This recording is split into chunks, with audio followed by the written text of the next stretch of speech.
Oke, alhamdulillah akhirnya STB mati total, hidup lagi.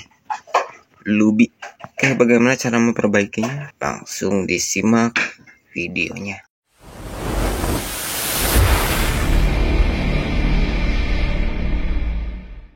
Oke teman-teman semuanya, kali ini kita kedatangan STB Lubi. Ini kondisinya mati total. Aduh, mohon maaf ya.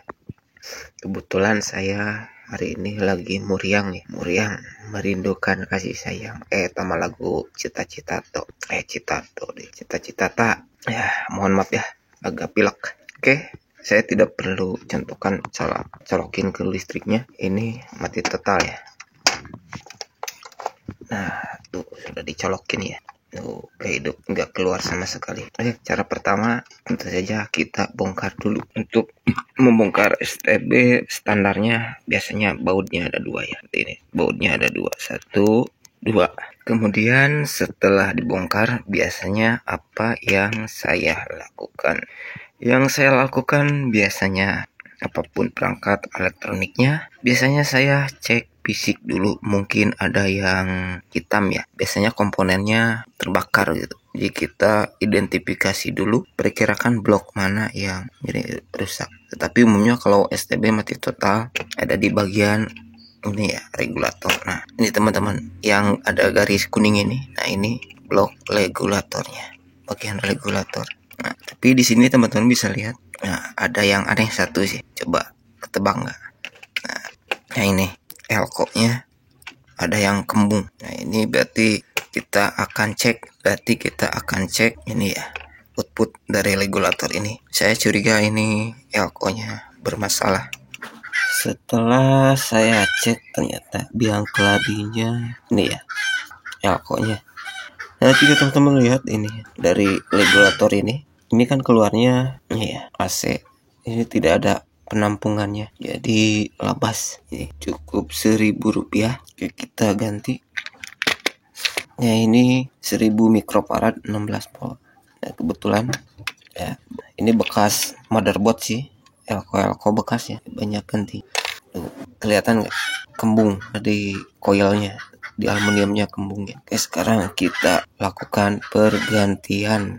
Oke teman-teman, ini ya untuk pemasangan elko. Ini elko seperti ini ya, atau yang ini yang mati barusan. Ini pemasangannya jangan sampai kebalik ya, karena ini elko-nya polar ya. Kecuali elko-nya yang non polar tidak jadi masalah. Nah, teman-teman bisa lihat yang ada garis-garisnya seperti ini, pasti ada tandanya ya, beda. Ini untuk negatif, sisanya berarti positif. Nah, seperti ini ya. Yang putih negatif, sisanya positif. Biasanya di cetakan PCB. Nah, ini saya bekas lampu. Nah, ada tanda seperti ini ya skemanya untuk elko. Nah, ini yang dikasih garis-garis ini untuk negatif, sisanya positif.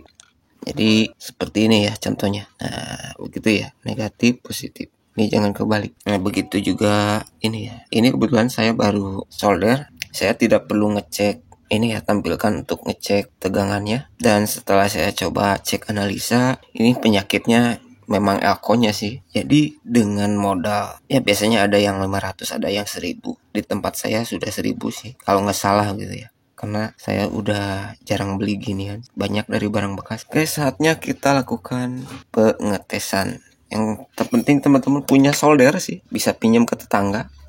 Solder yang paling wajib ya tentu timah ya. Ini, nah ini bekas saya solder. Oh ya, kebetulan ini saya tadi pakai ini ya. Nah, pakai ginian sih, biar cepet maksudnya. Oke, ini saya sudah pasang.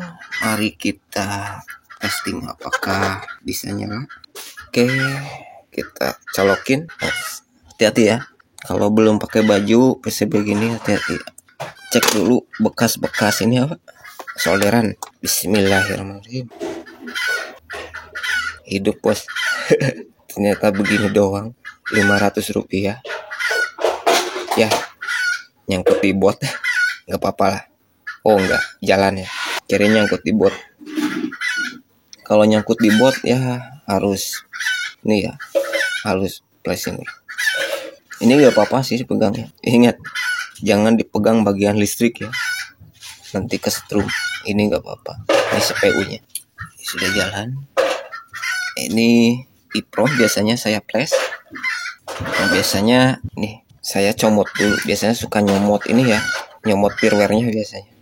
Pakai ginian saja sih. Tetapi sehubung Lubi ini firmware-nya ada di website officialnya, jadi ya, kita nggak usah comot-comotan. Oke, mantap juga teman-teman. Modal 500. Kelihatan sih. Nah, jika teman-teman punya kasus yang sama ya, jadi cek dulu saja fisiknya. Ini kalau sudah hidup ini kita bungkus dulu. Kita coba cek gambarnya sebentar.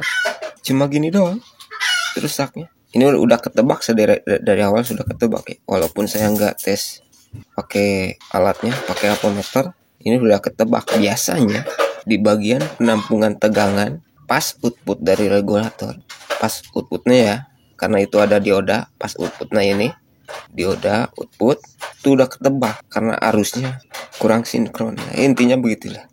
Nah, ini alhamdulillah hidup lagi. Oke teman-teman, channel 10. Saya pakai taper ya. Sebenarnya ini nggak dipakai sih antenanya. Ini hanya untuk ngetes saja. Karena di kampung ini pakai taper kayak gini kurang rekomendasi, kecuali kalau di kota ya. Jalan nggak? Oke, jalan ya. Saya tidak perlu melihat di TV karena udah ketebak ini. Udah pasti jalan sih. Karena ini ngasih STB-nya nggak ada ini, nggak sama remote-nya. Ada sih universal, tapi nggak perlu dicontohin. Ada remote universalnya. Ini bisa pindah. Kalau nyangkut biasanya nggak bisa bergerak tuh firmware atau terkunci pris ya antenanya. Di video sebelumnya saya sudah sering bahas untuk yang pris, terutama di pris di channel TPRI ya. Untuk triknya ada, itu nggak perlu bongkar sih. Kalau yang bot gara-gara nyangkut di bot gara-gara TPRI, triknya emang di antena sih. Ini udah saya gini aja, nggak perlu. Ini 1000% normal ya, nggak perlu cek pakai TV. Kita ini pindah-pindah manual saja di sini. Oke teman-teman, hanya itu dulu untuk video kali ini. Mungkin teman-teman nanya, ini ongkosnya berapa bang? Ya 20.000 bang. Cuma 20.000 karena yang diganti bukan yang mahal ya. Kita jujur saja, kita fire saja. Karena ini ya cuma ginian sih. Banyak di rongsokan juga. Tapi kalau sengaja beli 1.000 biasanya. Kalau nggak salah ya, kalau sekarang. Karena saya jarang beli. Biasanya saya nyomotin yang bekas-bekas mainbot ya. Oke teman-teman, hanya itu dulu untuk video kali ini. Semoga bermanfaat. Dan Assalamualaikum warahmatullahi wabarakatuh.